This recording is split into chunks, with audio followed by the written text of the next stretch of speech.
अस्सलाम वालेकुम everyone, this is Wahid and I hope you are all doing well. काफ़ी अर्सा मेरी तबीयत ख़राब रही जिसकी वजह से मेरी आवाज़ भी चली गई थी और यही रीज़न है कि इतने अरसे में मैं कोई वीडियो अपलोड नहीं कर पाया। So here I am back again with another video और इस वीडियो में मैं ऑडियोनिक एयरबड 595 को रिव्यू करने जा रहा हूँ। इसके क्या प्रोज हैं, क्या कौन सा, ये सब इस वीडियो में मैं क्लियर करूँगा। वीडियो को एंड तक देखिएगा और अगर आप इस चैनल पर नए हैं तो चैनल को सब्सक्राइब करना मत भूलिएगा। Let's get into it.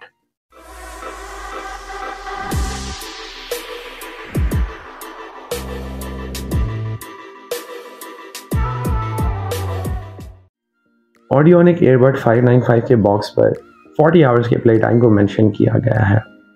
Box Audionic के बाकी ईयरबड्स की तरह सिमिलर ही है। बॉक्स के अंदर ऊपर की तरफ charging case with earbuds inside of them देखने को मिल जाते हैं एंड कुछ एक्स्ट्रा रबर ईयर टिप्स और एक USB A to C charging cable मिल जाती है। इसके अलावा you get a 1 year warranty card और कुछ पेपर वर्क। एयरबड 595 के चार्जिंग केस और ईयरबड्स का डिज़ाइन काफ़ी फेमिलियर सा है। बॉक्स का डिज़ाइन हेलो X1 Pro से काफ़ी मिलता है और ईयरबड्स का डिज़ाइन एंकर के साउंड को लिबर्टी 4 NC से काफ़ी सिमिलर है। चार्जिंग केस एक फ्लिप डिज़ाइन वाला है जिसका हिंज मेटल का फील होता है because it is cold to the touch. Case के फ्रंट पर एक LED इंडिकेटर दिया गया है जो कि चार्जिंग केस और ईयरबड्स के चार्जिंग स्टेटस को शो करता है। Charging case dual tone contrast में आता है जिसमें लोअर पार्ट ग्लॉसी प्लास्टिक से बना है और लिड वाला पोर्शन सिल्वर प्लास्टिक से बना है। केस के साथ बड्स भी डुअल टोन कॉन्ट्रास्ट में है। बड्स और केस दोनों ही कम्प्लीटली प्लास्टिक से बने हैं। केस की बिल्ड क्वालिटी काफ़ी ड्यूरेबल है। केस में कोई रीसेट या पेयरिंग बटन नहीं दिया गया। नीचे की तरफ एक USB-C पोर्ट दिया गया है। ईयरबड्स की बिल्ड क्वालिटी भी काफ़ी अच्छी है एंड अंदर की तरफ अच्छी क्वालिटी वाला मेटल का मैश लगाया गया है। ईयरबड्स के फ्रंट पर LED लाइट इंडिकेटर्स दिए गए हैं।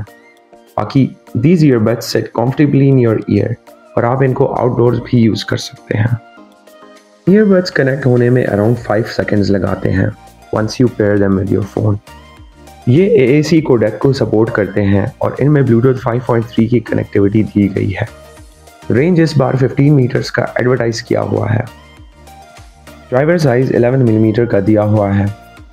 अब अगर साउंड की बात करूं तो 11 millimetre drivers along with AAC codec should give you some solid performance, but unfortunately airbud 595 को टेस्ट करने के बाद मैं इनके साउंड को एवरेज ही रेट करूंगा।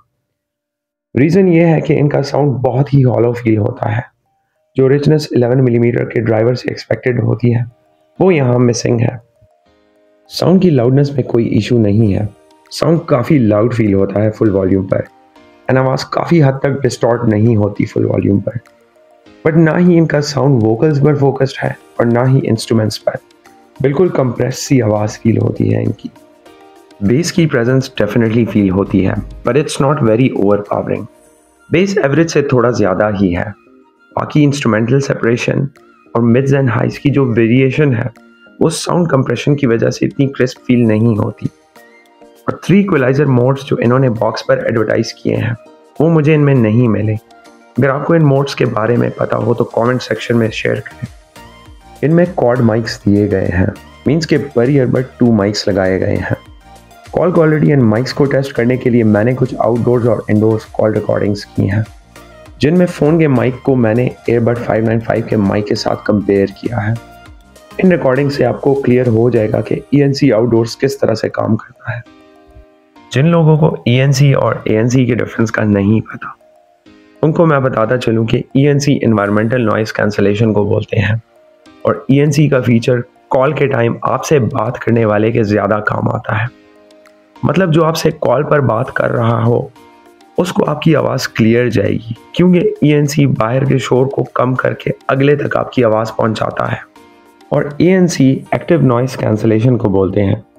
ये फीचर एक्स्ट्रा माइक्स की मदद से बाहर के शोर को डायरेक्टली कम करके आपके कान तक फिल्टर्ड आवाज़ पहुंचाता है। ANC हर ब्रांड का डिफरेंट से काम करता है।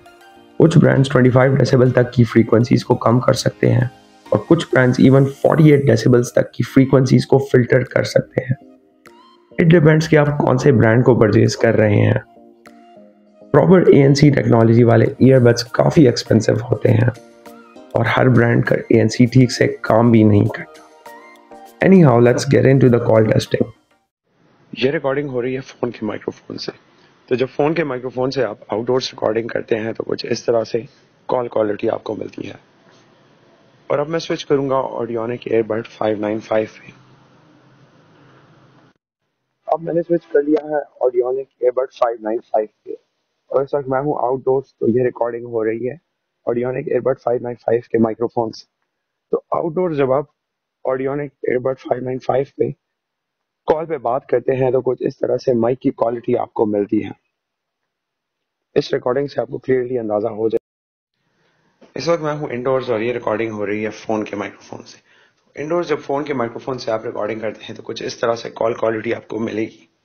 और अब मैं स्विच करूंगा ऑडियोनिक एयरबड 595 पे। स्विच कर लिया है ऑडियोनिक एयरबड 595 पे। तो इंडोर्स जब ऑडियोनिक एयरबड 595 पे आप बात करेंगे तो कुछ इस तरह से माइक की क्वालिटी आपको मिलेगी। केस की बैटरी इन्होंने बॉक्स पर 600 mAh एडवर्टाइज की है और चार्जिंग केस पर 500 mAh की एडवर्टाइज की गई है। मुझे नहीं पता कौन सा फिगर एक्यूरेट है। एनीहाउ ईयरबड्स 40 mAh बैटरी के साथ आते हैं।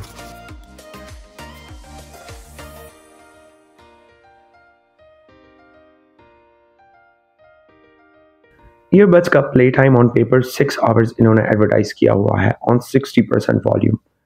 अकॉर्डिंग टू ऑडियोनिक आप इन ईयरबड्स को 7 टाइम्स चार्ज कर सकते हैं इस चार्जिंग केस से when it's fully charged. Anyhow, real-time testing में you get in between 5 to 6 hours of play time. And since अभी सर्दियाँ चल रही हैं तो 60% वॉल्यूम भी इंडोर्स काफ़ी लाउड फील होता है। तो बैटरी एयरबड्स 595 की ठीक ही कंसिडर करूँगा। अगर आपको ये वीडियो हेल्पफुल लगी हो तो कमेंट सेक्शन में ज़रूर बताएं। वीडियो को लाइक करना और शेयर करना मत भूलिएगा। मिलते हैं अगली वीडियो में।